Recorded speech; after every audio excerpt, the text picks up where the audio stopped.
होळी पौर्णिमेच्या दिवशी तुम्हाला जर का वारंवार तुमच्यावरती कोणी करणी बाधा करत असेल, तुम्हाला नजर लागत असेल, घरामध्ये निगेटिव्हिटी वाटत असेल किंवा वारंवार दृष्ट लागत असेल, तर तुम्हाला एक उपाय सांगत आहे. होळीच्या दिवशी ज्या वेळेला होळी म्हणजे पेटवली जाते होळी, त्यावेळेला तुमच्यावरनं 7 कवड्या, पिवळ्या रंगाच्या कवड्या घ्याव्यात आणि 7 गोमती चक्र हे तुमच्यावरनं ओवाळून म्हणजे उतरवायचे आहेत 7 वेळा, डोक्यापासून ते पायापर्यंत 7 वेळा उतरवायचे आहे. ज्याची कुणाची इडा पिडा नजर करणी बाधा अडथळे असतील तुमच्या जीवनातले, सगळ्या प्रकारची निगेटिव्हिटी जी आहे ती तुमची निघून जाऊ दे.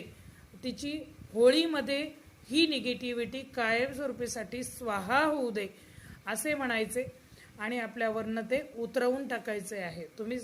तुमच्याकडे जर का कोणी नसेल तर स्वतःसुद्धा करू शकता.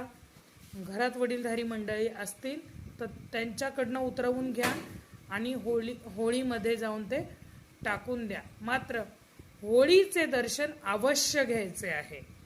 दर्शन घ्या. होळीला पाण्याने 1 तांब्याभर पाणी घेऊन जा, 1 प्रदक्षिणा मारा, नमस्कार करा. आयुष्यातल्या सगळ्या निगेटिव्ह गोष्टींचं दहन ह्या होळीमध्ये होतंय अशी प्रार्थना करा.